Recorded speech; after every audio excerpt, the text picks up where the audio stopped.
ये वीडियो दोस्तों सिर्फ क्लास 10th स्टूडेंट वालों के लिए है। ठीक है, स्वागत है आप सभी साथियों का सुधांशु सर की क्लासेस में। दोस्तों आज हम एक हिंदी की नई क्लास आप लोग के सामने लेके आए हैं। ये क्लास मेरे भाई भले ही आप 2026 में आपको पेपर देना हो या 2027 में आपको देना हो या 2028 में आपको देना हो, लेकिन ये वन शॉट क्लास है मेरे भाई। याद रखना, आपको एक क्लास से मेरे भाई जितना आपको रस में नंबर चाहिए वो पूरा का पूरा नंबर आपको इसी एकमात्र क्लास से आपको मिल जाएगा। ठीक है, बिना देरी के हुए मेरे भाई हम अपने वीडियो को शुरुआत करते हैं और आज हम सिर्फ और सिर्फ रस के बारे में जानेंगे, रस के बारे में पढ़ेंगे कि रस आखिरकार होते क्या है और हमारे क्लास 10th में, ठीक है, हमारे क्लास 10th के बोर्ड एग्जाम में कौन कौन से रस पूछे जाते हैं, सिर्फ हमें वही रस को पढ़ना है। ठीक है, चलिए दोस्तों सबसे पहले हम समझते हैं कि रस होता क्या है। ठीक है, ये मेरे भाई रस आप ये मत समझिएगा कि ये गन्ना का रस है या मौसमी का रस है। ठीक है, ये वैसा रस है जो हमारे हृदय से निकलता है। जैसे देखिए, कोई प्रेमी अपनी प्रेमिका को जब देखता है तो उसे कैसा महसूस होता है? ऐसा लगता है कि वह प्रेमी अपनी प्रेमिका के लिए अपनी जान दे दे। सही बात बोल रहा हूं कि नहीं? अगर मान लीजिए कि आप एकाएक ऐसे पीछे मुड़े, ठीक है, और जैसे ही पीछे मुड़े आपके पीछे शेर है, ठीक है, आपके अंदर कौन सी भावना निकलेगी? आप तुरंत डरा जाएंगे कि अरे पीछे क्या है, शेर है। या जैसे ही रास्ते में आप कहीं चल रहे हो और एकाएक सामने आपके सांप आ गया तो आप एकाएक देख के क्या होंगे? सांप को देख के डर जाएंगे। तो कहने का मतलब है कि जो कुछ भाव ऐसे होते हैं जो हमारे हृदय से निकलते हैं, कुछ हमारे हृदय की भावनाओं से निकलते हैं, और इसी को हम क्या कहते हैं? रस कहते हैं। तो रस का मतलब ये हुआ मेरे भाई, हमेशा ध्यान देना कि किसी भी काव्य को पढ़ने के बाद या उसको सुनने के बाद या उसको देखने के बाद जो हृदय से भावनाएं निकलती हैं उसको हम मेरे भाई क्या कहते हैं? रस कहते हैं। किसी काव्य को पढ़ने के बाद हमारे अंदर उत्साह आ गया, जोश आ गया कि नहीं अब हमें भी ये करना है, हमें भी ये करना है, तो वहां पे वीर रस होता है। ठीक है, किसी काव्य को पढ़ने के बाद आपके अंदर प्रेम उत्पन्न हो गया तो श्रृंगार रस होता है। किसी काव्य को पढ़ने के बाद आपको घृणा हो गई, नफरत हो गई, तो वो कौन सा रस होगा? विभत्स रस होगा। तो अलग अलग काव्यों को पढ़ते हैं और अलग अलग रस उत्पन्न होते हैं। उसी तरीके से जो हम क्लास 10th में पढ़ेंगे, हमारे सामने दो रस पढ़ना है मेरे भाई। वो कौन कौन से रस हैं, ध्यान दीजिएगा। तो चलिए हम शुरुआत करते हैं। सबसे पहले कौन सा रस पढ़ेंगे? सबसे पहले हम लोग हास्य रस पढ़ेंगे। ठीक है, देखिए इसके नाम में ही छुपा हुआ है मेरे भाई, हास्य का मतलब हंसी। अब ये हंसी किस तरीके से होती है पहले आप समझिए, कहानियों के द्वारा समझिए। जैसे हम लोग क्लास में पढ़ते हैं तो जब हमारे क्लास में मान लो सभी बच्चे क्या है, एकदम शांत बैठे हुए, उसी में से कोई एक बच्चा उठ के क्या हुआ? टोन छोड़ दिया। टोन का मतलब कोई एक छोटा सा ही वाक्य बोल दिया और पूरी क्लास क्या होने लगती है? हंसने लगती है। यस या नो? आपके क्लास में ऐसा होता है कि नहीं होता है? बिल्कुल होता है। बोलोगे हाँ भैया हम भी ऐसा किए हैं, हम भी कभी न कभी बदमाशी किए। तो हम अपने क्लास में कुछ ऐसे शब्द बोल देते हैं जिससे पूरी क्लास क्या होने लगती है? पूरी तरीके से हंसने लगती है। या किसी व्यक्ति को देखकर या किसी चीजों को देखकर, उसके पहनावे को देखकर हमारे अंदर क्या आ जाती है? हंसी का भाव उत्पन्न हो जाता है। तो ये भावना कहाँ से आती है? ये भावना हमारे अंतर्मन हृदय से आती है। ये भावना कहाँ से आती है? ये हमारे हृदय से आती है। हमारे हृदय से ये भावना आती है। ठीक है, ये भावना कहाँ से आती है? हमारे हृदय से भावना आती है। और यही मेरे भाई क्या कहलाता है? इसी की जब निष्पत्ति होती है विभाव, अनुभव और संचारी भावों में, तो कहीं ना कहीं ये जो हास्य है ये हमारा क्या बन जाता है? हास्य रस बन जाता है। चीजों को बहुत ही ध्यान से देखना दोस्तों। ये वही परिभाषा है जिसे आप लिख कर अपने एग्जाम पे एक बेहतरीन नंबर ला सकते हैं।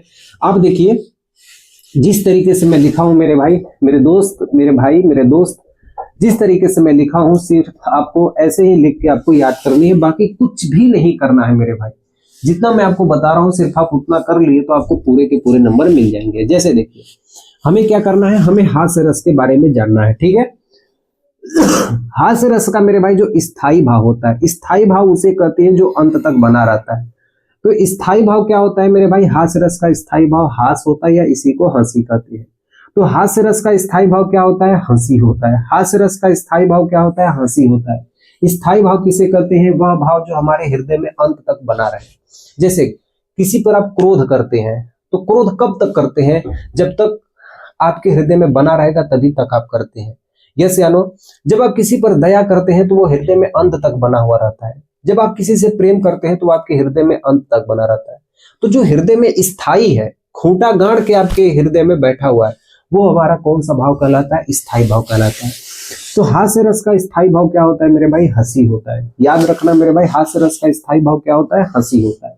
ठीक है, देखिए आगे की लाइन में देखिए दोस्तों, इसकी परिभाषा क्या होती है। जब किसी वस्तु, देखो यहाँ पे ध्यान देना, जो चीज मैं कर रहा हूं उसको बस ध्यान देना, ठीक है। जब किसी वस्तु या व्यक्ति, अरे दो ही चीज हो सकती है, या तो कोई वस्तु होगी या तो कोई व्यक्ति होगा, दो ही चीज को हम देख के हंस सकते हैं। तीसरा कोई चीज है मेरे भाई जो बता दो, आप किसी देख देख कर हंस सकते हो।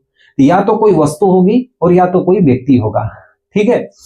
चलिए बहुत बढ़िया। जब किसी व्यक्ति या वस्तु की विचित्र रूप, मतलब उसकी जो रूप है, उसके नाक हो गए, उसके कान हो गए, उसके ओठ हो गए, उसके गाल हो गए, उसके कमर हो गए, उसकी चाल ढाल हो गई, तो उसके जो रूप होते हैं ना, उसको देखने के बाद यदि हमको हंसी आ जाए, या उसके पहनावे का मतलब उसकी या तो शहरी स्टाइल हो गई, या तो गांव का स्टाइल हो गया, या तो छोटे छोटे कपड़े पहन रहा है, या तो बहुत बड़े बड़े कपड़े पहन रहा है, या ऐसे कपड़े पहन रहा है जिससे हमारे अंदर क्या हो गई, हंसी उत्पन्न हो गई।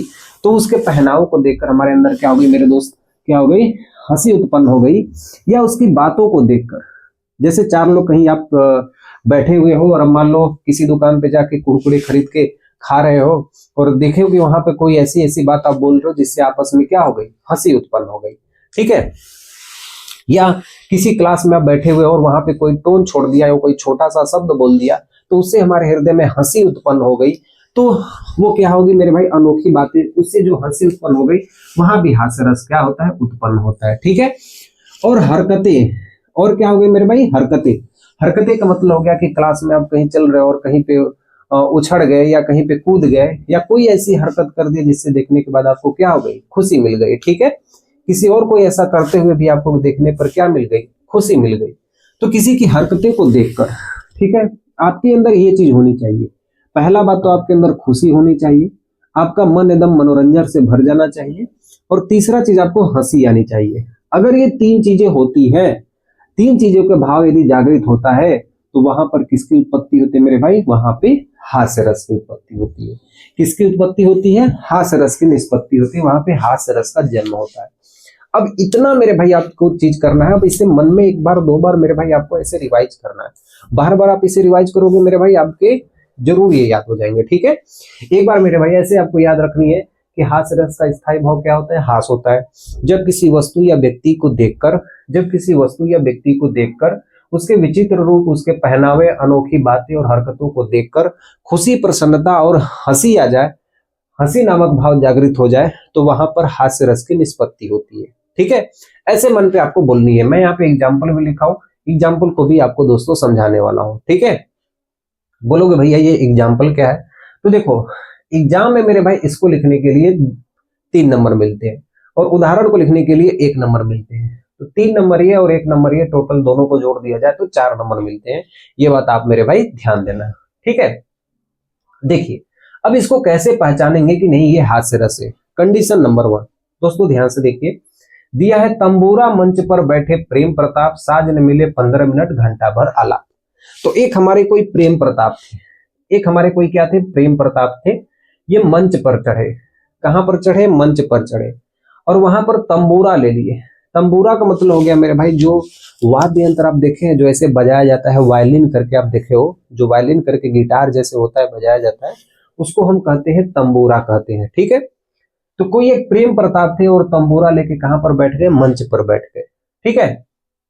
अब साज न मिले 15 मिनट, पहले तो उन्हें 15 मिनट का भी मौका नहीं मिल रहा था कि वो स्टेज पे जाके अपने गानों को गाए, ठीक है। साज न मिले 15 मिनट का मतलब उन्हें 15 मिनट का भी वक्त नहीं मिल रहा था, लेकिन जैसे ही उन्हें मिला वो घंटा भर क्या करने लगे, वहां पर आलाप करने लगे, वहां पर क्या करने लगे, आलाप करने लगे। आप बोलोगे भैया इसमें तो हंसी ही नहीं आई हमको, चीजों को बहुत ही ध्यान से समझना, ठीक है। देखिए यहाँ पर एक प्रेम प्रताप नाम के व्यक्ति होते हैं जो तंबूरा लेके मंच पर जाके बैठ जाते हैं, ठीक है, और वहां पे चुपचाप ये बैठ के इंतजार कर रहे हैं कि कब मेरी बारी आएगी और मैं भी गाऊंगा, और सामने कई हजारों लोग बैठे हुए हैं, ठीक है। जैसे ही प्रेम प्रताप को मौका मिलता है वो जाकर स्टेज पर बैठ जाते हैं। 15 मिनट का भी मौका नहीं मिलता, लेकिन जब इन्हें मौका मिलता है तो ये घंटा भर अपना आलाप करने में लगा देते हैं, मतलब जो उनका वायलिन होता है उसको सेटअप वोटअप करने में, अपना राग बैठाने में, ठीक है, खखार उखार लेने में, तो इन सब चीजों में उनका टाइम लग जाता है, जिससे वहां की सभी जनता क्या होती है, अपने अंदर उनके अंदर खुशी का भाव उत्पन्न होता है कि अभी तो ये आलाप ही कर रहे हैं, पता नहीं कब गाना गाएंगे, और वहां से सभी लोग क्या होते हैं, चले जाते हैं। तो याद रखना मेरे भाई, सिर्फ आप मन में एक बार दो बार दोहराइए कि तंबूरा मंच पर बैठे प्रेम प्रताप, साज न मिले 15 मिनट, घंटा भर क्या हो गया, आलाप हो गया। तो इस तरीके से आप एक परिभाषा को याद कर सकते हो और एक जबरदस्त तरीके से आप इसे याद कर सकते हो। ठीक है, बस आप मेरे भाई ध्यान देना, इस चीज को आप नोट कर लीजिए और यही चीजों को आपको बार बार रिवाइज करना है। बाकी मैं कहता हूं मेरे भाई, यूट्यूब की कोई वीडियो नहीं देखनी है, किसी भी बुक में आपको नहीं देखनी है, सिर्फ आपके बुक से ही मेरे भाई जो मैं परिभाषा लिखा हूं, मैं यहाँ पे नंबर पाया हूं, वही मैं आपको दिलवा रहा हूं। ठीक है, समझ में आया दोस्तों के हाथ रस क्या होता है। चलिए अब हम पढ़ते हैं मेरे भाई करोड़ रस क्या होता है। ठीक है, अगला देखिए हम लोग क्या पढ़ते हैं, करोड़ रस के बारे में पढ़ते हैं। इसे एक बार मेरे भाई आप लोग नोट कर लो। ठीक है, देखिए दोस्तों, इसे नोट कर लो। देखिए दोस्तों, कुछ जीवन में ऐसी घटनाएं होती हैं जो हमारे दिल को छू लेती हैं। ठीक है, वैसे ही घटनाएं मेरे भाई हमें करोड़ रस के अंदर पढ़ने को मिलता है। ठीक है, और दमदार तरीके से मेरे भाई मिलता है। जैसे एक कहानी आप लोग सुनना कि एक स्त्री की अभी नई नई शादी हुई होती है। ठीक है, और जैसे ही अगला सुबह होता है उसका पति मर जाता है, किसी कारण उसका पति क्या होता है, मर जाता है। और वो स्त्री अपने पति से कहती है कि हे जीविकेश, मतलब हे मेरे स्वामी, उठो उठो, ये नींद कैसी घोर है। वही मैं लिखा हूं परिभाषा से पहले। ये समझना इंपॉर्टेंट नहीं है मेरे भाई कि करोड़ रस को मैं याद कर लिया। ये समझो कि करोड़ रस की भावनाएं क्या कहती हैं हमारे हृदय से, करोड़ रस का वास्तविक में मतलब क्या होता है। ठीक है, यहाँ पे कहती है कि हे जीविकेश, उठो उठो, ये नींद कैसी घोर है क्या तुम्हारे युक्त, ये तो भूमि से कठोर है। वह स्त्री अपने पति से कहती है कि हे प्रभु, हे मेरे स्वामी, तुम ये कैसी नींद ले रहे हो। एक स्त्री की शादी हुई होती है और उसका पति मर जाता है अगली सुबह, और वह स्त्री अपने पति से कहती है कि हे मेरे जीवन के स्वामी, ये तुम्हारी कैसी नींद है, उठो उठो, ये तुम्हारी नींद कैसी घोर है। तुम इतना गहरी नींद में आखिर क्यों हो, और तुम भूमि पर क्यों लेटे हुए हो, ये कठोर भूमि को अपना बिस्तर बना के क्यों लोटे हुए हो। उठो उठो, ये नींद कैसी घोर है क्या तुम्हारे योग, ये तो भूमि से कठोर है। लेकिन वास्तव में उसका पति क्या होता है, मर गया होता है। तो उसी तरीके से मेरे भाई एक बात ध्यान देना कि करोड़ रस का मतलब होता है कि जो चीज हमारी प्यारी होती है, जो हमारी मन चाही वस्तु होती है, यदि वो हमसे दूर चली जाए ना, हमसे नष्ट हो जाए ना, तो हमारे हृदय से एक ऐसी भावना निकलती है, एक ऐसी शोक की भावना निकलती है, वो भावना ही हमारी क्या कहलाती है, करोड़ रस कहलाती है। जैसे आपका कोई एक बहुत ही प्यारा सा दोस्त है, बहुत ही प्यारा सा दोस्त है, बस एक बात मेरी भाई ध्यान से देखना, मैं आपको एग्जाम्पल के तौर पे बता रहा हूं, दिल पे मत लेना इसको। अगर अनएक्सपेक्टेड मेरे भाई उसको कुछ हो जाता है तो आपके अंदर कितनी खतरनाक भावना निकलेगी आपके दोस्त के प्रति। खाना तक नहीं आप खा पाएंगे मेरे भाई, ये मेरे भाई आपसे वादा है, मन नहीं लगेगा आपका। ठीक है, तो वही कहा जाता है कि जब कोई प्रिय व्यक्ति या मन चाही वस्तु, जब कोई प्रिय व्यक्ति या मन चाही वस्तु जब हमारी आंखों के नजरों से या हमसे कहीं दूर चला जाता है, यह करोड़ रस की परिभाषा को मेरे भाई हम लोग ध्यान से एक बार पढ़ते हैं, सीखते हैं, समझते हैं, और हम इसी को लिखने के अपने एग्जाम में कोशिश करेंगे। ठीक है, देखिए, जब किसी प्रिय व्यक्ति या मन चाही वस्तु, तो यहाँ पे दो चीज मैं यूज किया हूं, एक हमारा वो प्रिय व्यक्ति भी होना चाहिए या तो हमारा मन चाही वस्तु भी होना चाहिए, चाहे वो हमारी साइकिल हो, चाहे वो हमारी मोटरसाइकिल हो। अगर वो खो जाती है, अगर वो नष्ट हो जाती है, तो हृदय से एक भावना निकलेगी। ठीक है, तो नष्ट हो जाने के कारण, तीसरा चीज देखिए, अगर वो नष्ट हो जाती है, तीन चीजें मेरे भाई ध्यान देना। जब कोई प्रिय व्यक्ति या मन चाही वस्तु के नष्ट हो जाने के कारण हृदय में, मतलब आपके कलेजे में जो शोक नामक भाव उत्पन्न होता है। शोक का मतलब होता है कि जैसे जब कोई मर जाता है ना, तो पूरे घर वाले उसको शोक में मनाते हैं। जैसे कोई बूढ़ा व्यक्ति एकदम वृद्ध होकर मर जाता है ना, तो उतना परिवार में शोक नहीं होता है। लेकिन घर का यदि नौजवान लड़का यदि मर जाता है, यदि मेरे उम्र का कोई यदि लड़का मर जाता है, तो पूरे घर में एक अलग सी शोक उत्पन्न होती है, पूरे आसपास के टोला में, पूरे मोहल्ला में एक शोक उत्पन्न होता है। ठीक है, तो वही उस चीज के नष्ट हो जाने के कारण हृदय में जो शोक का भाव उत्पन्न होता है, उसे हम कौन सा रस कहते हैं मेरे भाई, करोड़ रस कहते हैं। ठीक है, अब इसमें एक पॉइंट है मेरे भाई, यही पॉइंट बस आपको ध्यान देना। ये चीज आपको मेरे भाई किसी भी बुक में मिल जाएगा, जो मैं आपको यहाँ पे लिखवाया हूं ना, ये आपको किसी भी बुक में मिल जाएगा। लेकिन ध्यान देना, जो पॉइंट समझने वाली बात है वो ये वाली है। ठीक है, इसमें विभाव, अनुभाव, संचारी भाव में मेल होने से करोड़ नामक स्थायी भाव का जन्म होता है। चीजों को बहुत ही ध्यान से समझना मेरे भाई। कहा जाता है ना कि छोटी छोटी बात यदि आप समझना सीख गए तो दुनिया में आप बहुत आगे जाओगे। तो यहाँ पे देखो मेरे भाई, ये सिर्फ मैं करोड़ लिखा हूं और यहाँ पे लिखा हूं स्थायी भाव। और करोड़ का मतलब क्या होता है, शोक। करोड़ का मतलब क्या होता है, शोक। ठीक है, तो जब इसे विभाव, अनुभाव और संचारी भाव में मेल होता है तो करोड़ नामक स्थायी भाव जन्म होता है। अब आप हमसे ये पूछोगे, ठीक है, कि विभाव क्या होता है, अनुभाव क्या होता है, संचारी भाव क्या होता है। ये पढ़ने के लिए तो हम लोग बहुत बार भैया पढ़ते हैं, लेकिन हमको इसका मतलब आज तक नहीं पता कि विभाव, अनुभाव और संचारी भाव क्या होते हैं। आपको यहाँ पे एक वीडियो दिखाई दे रही है, ठीक है, आप इस वीडियो को एकदम ध्यान से जाके पूरा देखना, एक एक चीज को बताया हुआ हूँ। विभाव क्या होते हैं, अनुभाव क्या होते हैं, संचारी भाव क्या होते हैं, जैसे आप एग्जाम्पल से समझना, ठीक है। देखिए, विभाव क्या होते हैं और अनुभाव क्या होते हैं और संचारी भाव क्या होते हैं। देखिए, संचारी भाव की संख्या टोटल 33 होती है। संचारी भाव वो होते हैं जो तुरंत आते रहते हैं, जाते रहते हैं, आते रहते हैं, जाते रहते हैं। जैसे चिंता, चिंता क्या हो गई मेरे भाई, आती है चली जाती है, यस या नो। जैसे छींक हो गई, आती है चली जाती है। जैसे पसीना हो गया, आती है चली जाती है। जैसे कंपन हो गया, आती है चली जाती है। उसी तरीके से जो ये संचारी भाव होते हैं, इसकी टोटल कितनी संख्या है मेरे भाई, 33 संख्या है। कितनी संख्या है, 33 संख्या। तो संचारी भाव वो होते हैं जो तुरंत आते हैं, तुरंत चले जाते हैं, ठीक है। देखो, अनुभाव क्या होते हैं, अनुभाव का मतलब दो तरीके से होते हैं, एक हम जानबूझकर करते हैं और एक हम बिना जाने बूझे करते हैं। जैसे है, कोई लड़की होती है तो अपने जुल्फे सवारती है ऐसे करके, ऐसे करके, या लड़के होते हैं तो ऐसे करके पीछे जाते हैं, तो जुल्फों को सवारना, ठीक है, आंख मारना, ठीक है, मटक मटक के चलना, जीभ निकालना, ठीक है, मुंह बनाना। तो ये जितने भी तरीके हैं ना जो हम अपने जबान से जो हम लोग करके दिखाते हैं, वो सब क्या होते हैं, जो हम अपने शरीर से करके दिखाते हैं वो अनुभाव है। वो क्या होते हैं, अनुभाव होते हैं, जो हम कुछ करके दिखाते हैं। समझ में आया मेरे भाई, मुंह फेरना, ऐसे किसी को देखो, तो ये सब क्या है, अनुभाव है। समझ रहे हो मेरे भाई, ऐसा होता है मेरे भाई, ऐसा होता है, आप नहीं देखो मेरे भाई, लेकिन ऐसा होता है, ठीक है। बहुत सारे तरीके हैं मेरे भाई, ठीक है, ध्यान देना। आगे देखिए, विभाव क्या होते हैं, ठीक है। विभाव क्या होते हैं, विभाव का मतलब, विभाव में आपको दो चीज देखने को मिलेंगे, एक आपको आलंबन, एक आपको उद्दीपन।